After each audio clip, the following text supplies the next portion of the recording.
quel est le but d'ajouter du sel? Comme ajusteur de goût? Oui, parce que le sel va diminuer l'amertume et va euh, augmenter la sucrée. Alors, parce qu'il le sait, il a dit, mais je ne vais pas ajouter le sel, mais je vais ajouter les produits salés et ajouter des jambons. Et à un moment, il combine le chocolat avec le caviar dans, dans ce plat.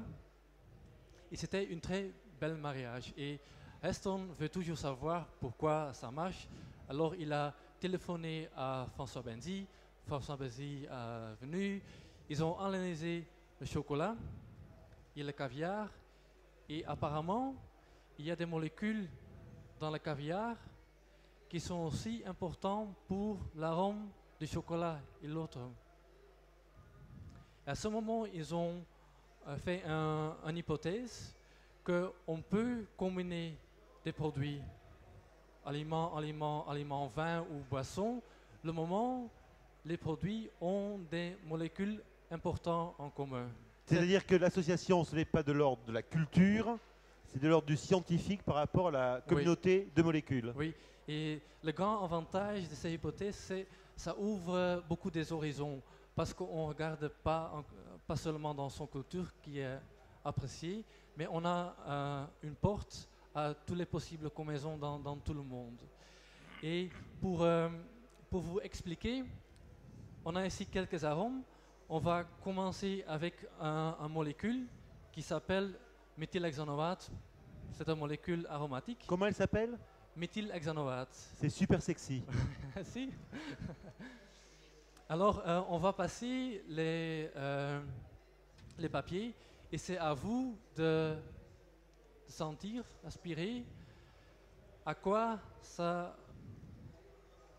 fait vous penser, à quel produit. C'est une molécule qui est présente dans beaucoup des aliments. Et ma question à vous, c'est est-ce que vous pouvez me dire des produits qui contiennent ce molécule aromatique? Le Roquefort.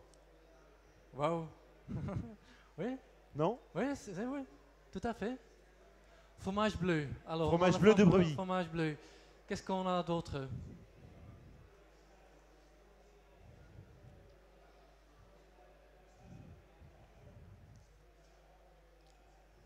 Aide-nous un petit peu quand même, Bernard. Dans les fruits. Beaucoup de fruits. Personne? Dans les fruits? Oui. C'est une molécule qui est très importante pour.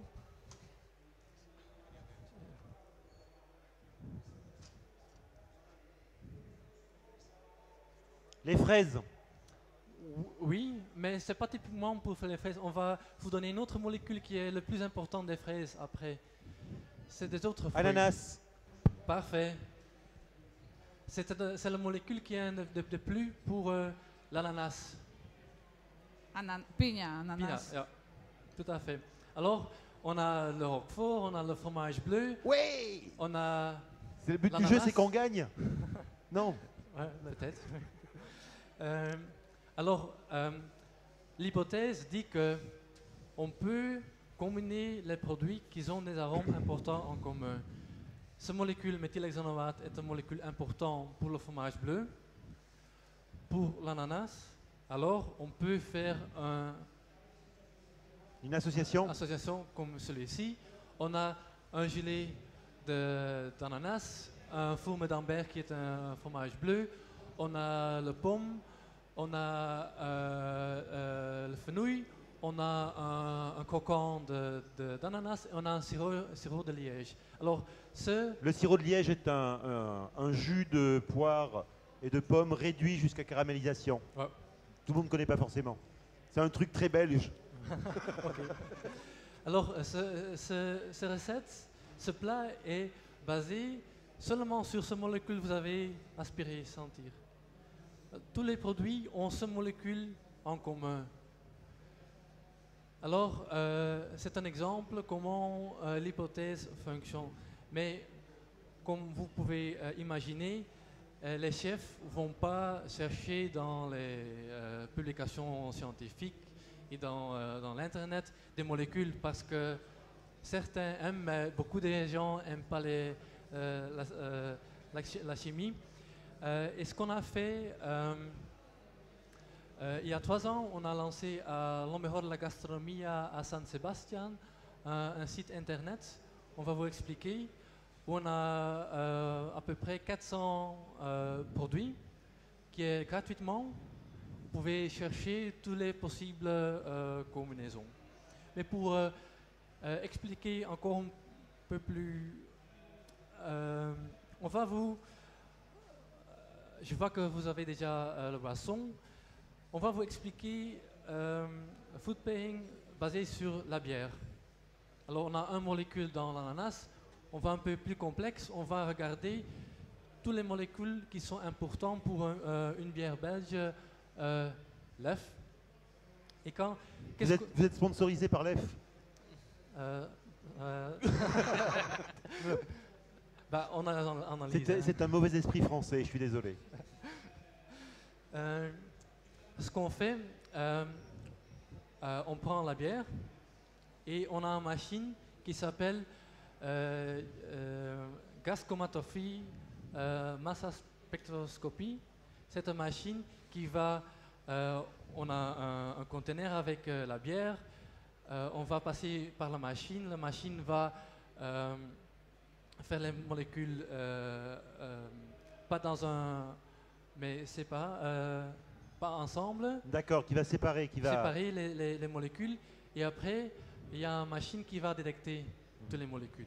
Juste une parenthèse, faut remercier Bernard de parler français. Il est flamand. Oui. Donc c'est en gros comme si on demandait à un Catalan de parler castillan en public. Ou pire. Alors, quand on donne la bière LEF à cette machine, qu'on reçoit, c'est quelque chose comme ça. Et qu'est-ce qu'on a? On a les composants.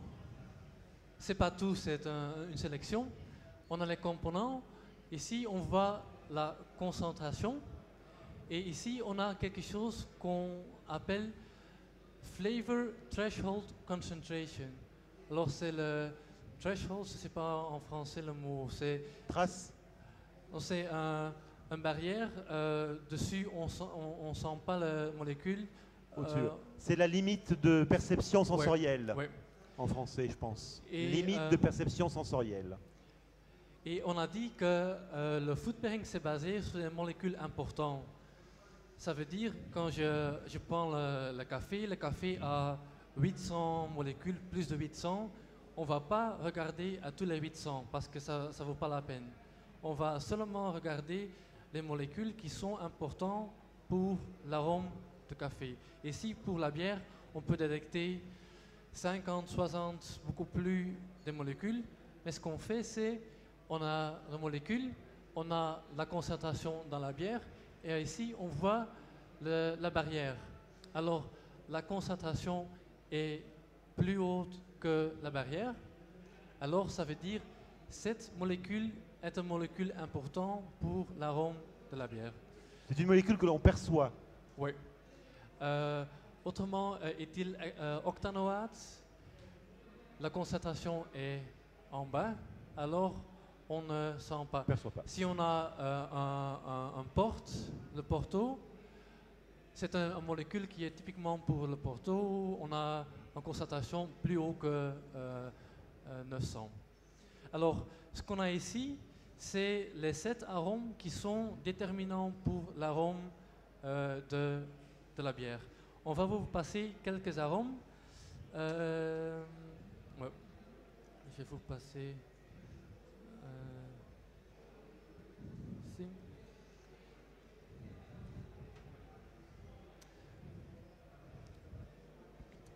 Alors, celui-ci. Alors, on va vous passer 2 molécules qui sont dans la classe des esters. C'est une classe chimique.